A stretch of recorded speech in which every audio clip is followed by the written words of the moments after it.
মৰমৰ ছাত্ৰ ছাত্ৰীসকল, তোমালোকৰ ক্লাছ 3 ইংলিছৰ লেসন নম্বৰ 3 এ ব্ৰেভ জেনেৰেলৰ এক্টিভিটিজখিনি কৰোঁ আহা। Activities 1, read the sentences and write yes or no. এই বাক্যকেইটা পঢ়িব দিছে আৰু যিটো কাৰেক্ট মানে শুদ্ধ হয় তাতে য়েছ লিখিব দিছে আৰু যিটো ৰং ভুল হয় সেইটোত নো, যিটো শুদ্ধ নহয় সেইটোত নো লিখিবা আৰু যিটোত শুদ্ধ হয়, যিটো ইয়াৰে বাক্য শুদ্ধ হয় তাত য়েছ লিখিবা। এতিয়া চোৱা, Chakradhwaj Singha was a brave general. Chakradhwaj Singha এজন সাহসী সেনাপতি আছিল। এইটো শুদ্ধ হয় জানো? চক্ৰধ্বজ সিংহ এজন ৰজাহে আছিল, গতিকে এইটো শুদ্ধ নহয়, অশুদ্ধ হয়নে নহয়? সেইকাৰণে ইয়াত কি হ'ব? নো। নো, চক্ৰধ্বজ সিংহ সেনাপতি নাছিল। বি নম্বৰটো চাবা, the king head to pay huge sums of money to the Mughal emperor. ৰজাই মোগল সম্ৰাটক এটা ডাঙৰ পৰিমাণৰ ধন পইচা দিব লাগিছিল। এইটো শুদ্ধ হয়নে? য়েছ হ'ব, য়েছ য়েছ। এতিয়া চি নম্বৰটো চোৱা, চক্ৰধ্বজ সিংহ wanted to fight the Mughals. Chakradhwaj সিংহই ফাইট মানে যুদ্ধ, মোগলৰ লগত যুদ্ধ কৰিবলৈ বিচাৰিছিল। ৱান্টেড মানে বিচৰা, ফাইট মানে যুদ্ধ, মোগলৰ লগত চক্ৰধ্বজ সিংহই যুদ্ধ কৰিব বিচাৰিছিল। বিচাৰিছিল হয়নে? য়েছ, এইটো শুদ্ধ, কাৰেক্ট মানে য়েছ।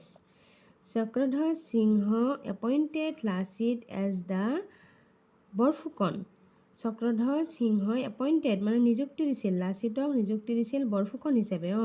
বৰফুকনৰ জেনেৰেল সেনাপতি বা বৰফুকন হিচাপে লাচিতক নিযুক্তি দিছিল। এইটো য়েছ। দেখিলা নহয়? এইকেইটা প্ৰথমটো নো, এইটো য়েছ, এইটো য়েছ আৰু এইটো য়েছ। এনেকৈ তোমালোকে এতিয়া 2 নম্বৰটো চোৱাচোন, read the text and see how much you have understood. এইকেইটা পঢ়িব দিছে আৰু তোমালোকে কিতাপখন পঢ়ি, ৰিড দ্য টেক্সট, কিতাপখন পঢ়ি তোমালোকে কিমান বুজি পালা, ইয়াৰ পৰা তোমালোকে মানে এই প্ৰশ্নকেইটা দিছে, উত্তৰকেইটা কৰিব পাৰিলে গম পাব কিমান বুজি পালা। প্ৰথমটো দিছে, what is the name of the king in the story. গল্পটোত থকা ৰজাজনৰ নাম কি আছিল? চক্ৰধ্বজ সিংহ হয়নে? প্ৰশ্নকেইটা আলোচনা কৰিম আহাচোন। Read the text and see how much you have understood. তুমি কিতাপখন পঢ়ি কি বুজি পালা? ষ্টৰিটো পঢ়ি তুমি কি বুজি পালা? আমি কি বুজি পালোঁ? A, what is the name of the king in the story. এই নম্বৰ কুৱেশ্যনটোত কি কৈছে? ষ্টৰিটোত থকা, গল্পটোত থকা ৰজাজনৰ নাম কি? Answer, the name of the king in the story is Chakradhwaj Singha. ৰজাজনৰ নাম কি আছিল? চক্ৰধ্বজ সিংহ আছিল হয়নে?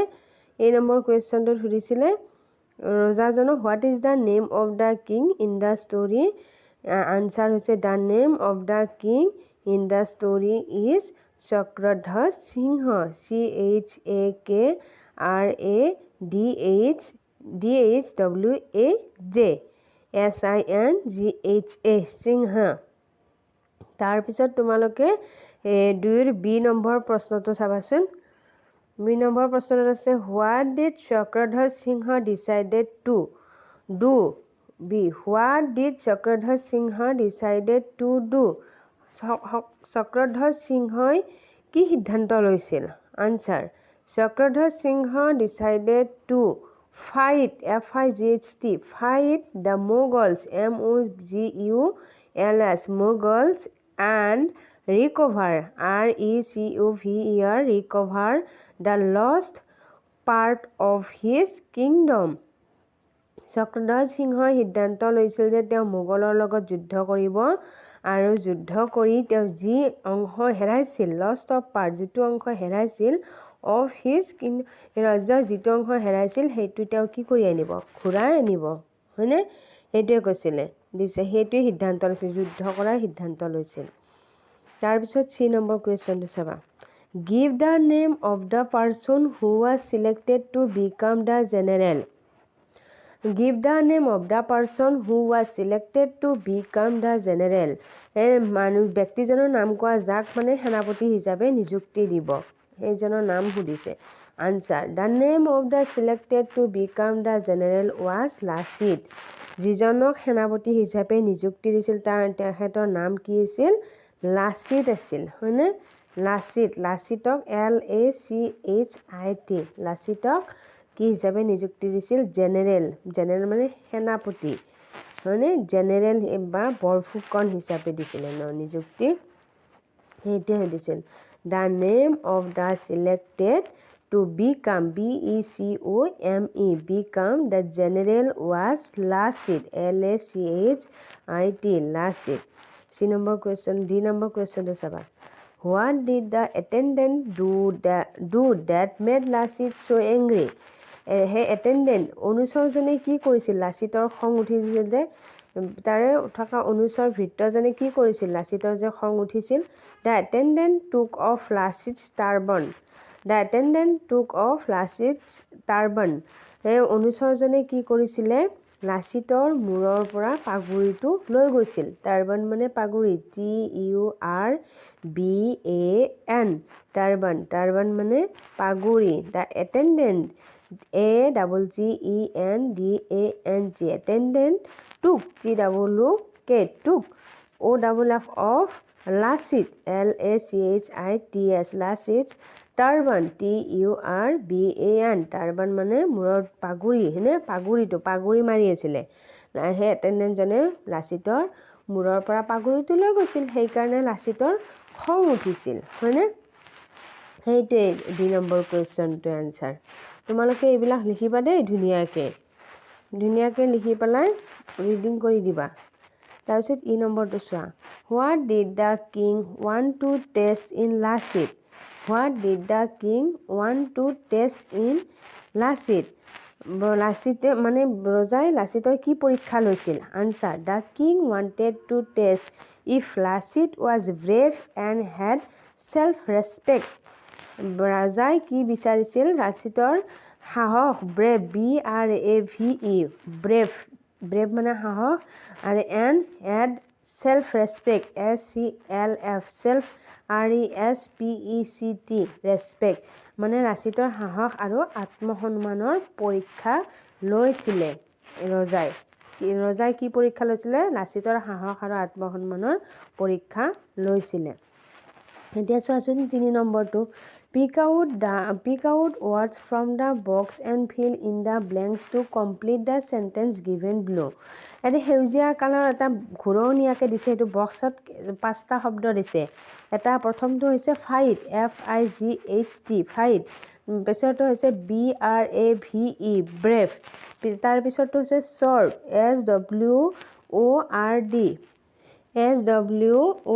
sword এটা test TEST test western WESTERN এই 5টা ৱৰ্ড আছে western এই 5টা ৱৰ্ডত তোমাক তলত যে 5টা সেন্টেন্স দিছে তাৰে খালি ঠাই আছে ন ড্যাশ বহুৱা এই খালি ঠাইত সেই 5টা শব্দ বহুৱাব দিছে কোনটো বহে সেইটো তেনেকে বহাব দিছে এই নম্বৰটো চাবা the dash part of kingdom was under the Mughals তাৰে ৰজাৰ মোগলৰ হাতত কোনটো পাৰ্ট আছিল ৱেষ্টাৰ্ণ এইটো WESTR ৱেষ্টাৰ্ণ পাৰ্টটো আছিল তাৰে পিছৰটো হ'ব the king wanted to dash the Mughals fight মোগলৰ লগত যুদ্ধ কৰিব বিচাৰিছিল সেকেন্ডটো হ'ব fight the king needed a dash general মানে ৰজাক কি লাগিছিল সেনাপতি এজন ব্ৰেভ সেনাপতি লাগিছিল না ব্ৰেভ জেনেৰেল হ'ব BRAVE তাৰপিছত ডি নম্বৰটো চাবা the king wanted to dash Lasit ৰজাই লাচিতৰ কি ল'ব বিচাৰিছিল পৰীক্ষা টেষ্ট টেষ্ট ই নম্বৰটো চাবা the king presented to Lasit মানে কি দিছিলে উপহাৰ কি উপহাৰ দিছিলে প্ৰেজেন্ট কৰিছিলে কি sword SWORD sword মানে তৰোৱাল এখন উপহাৰ দিছিলে মনত আছিল নে ৰজাই এখন উপহাৰ দিছিলে সেইটো কি প্ৰেজেন্ট দিছে এতিয়া গম পালা এই নম্বৰটো তোমাৰ হ'ব কি ৱেষ্টাৰ্ণ বি নম্বৰটোত হ'ব তোমাৰ ফাইট সি নম্বৰটোত হ'ব তোমাৰ ব্ৰেভ তাৰ পিছত ডিট হ'ব টেষ্ট তাৰ পিছত ইট হ'ব তোমাৰ sword পাইছেনে এই চোৱা A নম্বৰটোত কি দিছে The western part of the kingdom was under the Mughals আৰু B নম্বৰটোত আছে The king wanted to fight the Mughals C নম্বৰত আছে The king needed needed a brave general আৰু D নম্বৰটোত আছে The king wanted wanted to test Lasit তাৰপিছত E নম্বৰটোত আছে The king presented a sword to Lasit হয়নে ৰজাই কি present কৰিছিল তাক গিফ্ট মানে উপহাৰ কি উপহাৰ দিছিল ৰজাই লাচিতক যেতিয়া বৰফুকন বা জেনেৰেল হিচাপে সিলেক্ট কৰিছিলে নিযুক্তি দিছিল তেতিয়া sword এখন তৰোৱাল উপহাৰ দিছিল চোৱাচোন তোমালোকে ঘৰত এইখিনি ধুনীয়াকৈ কৰিবা বুজি পাইছা নহয় মই ইয়াতে হোৱাইট কালাৰেদি বগা কালাৰ হোৱাইট কালাৰেদি লিখি দিছোঁ যে তোমালোকে ভালকৈ চাই বহিত লিখিবা বুজিছা তাৰপিছত চোৱাচোন তোমালোকক 4 নম্বৰটোত কি দিছে 4 নম্বৰটোত চোৱা rearrange the words to make sentences ইয়াতে মানে বাক্যখিনি সজাব দিছে মানে পুনৰাই সজাব দিছে তোমালোকক ধুনীয়াকৈ A নম্বৰটো The king used sum of money to pay head মানে উল্টাকৈ দিয়ে মানে শব্দবিলাক খেলিমেলিকৈ দিয়া আছে তোমাৰ ইয়াত তোমালোকক ধুনীয়াকৈ সজাই পেলাই লিখিব দিছে A নম্বৰটোত চোৱাচোন The king টো প্ৰথম হ'ব তাৰপিছত হেডটো হ'ব তাৰপিছত টু তাৰপিছত হ'ব pay pay 4 নম্বৰ আৰু 5 নম্বৰত হ'ব huge huge sums sums of money মানিটো huge sums of moneyটো লাষ্টত হ'ব এনেকৈ তোমালোকক মানে খেলিমেলিকৈ দিয়া আছে তোমালোকক ধুনীয়াকৈ সেন্টেন্সটো সজাব দিছে সজাই পেলাই শব্দবিলাক সজাই পেলাই লিখিব দিছে মই ইয়াতে দি দিছোঁ চোৱাচোন এই নম্বৰটো দেখিছানে 4 A The king had to pay huge sum of money B to answer দিছোঁ এনসাৰবিলাক ইয়াত দিছোঁ কুৱেশ্যনবিলাক তাত আছে তোমালোকৰ কিতাপত আছে চাই ল'বা B number answer The king presented Lasit with a sword C answer The king called Lasit to his chamber and D an attendant rushed into the royal chamber E The king needed a brave general দেখিছানে ধুনীয়াকৈ দিছোঁ খালি D আৰু E answer বুলি দিয়া নহ'ল তোমালোকে এইকেইটা চাই ল'বা আকৌ এবাৰ মাতি দিছোঁ A নম্বৰটো The king had to pay huge sums of money B The king presented Lasit with a sword C answer The king called Lasit to his chamber D an attendant rushed into the royal chamber E The king needed a brave general The king needed a brave general এইটো এইকেইটা পালা 4 number question তাত আছে ধন্যবাদ আৰু তোমালোকে মোৰ ভিডিঅ'টো ভাল লাগিলে লাইক আৰু সাবস্ক্ৰাইব কৰি দিবা দেই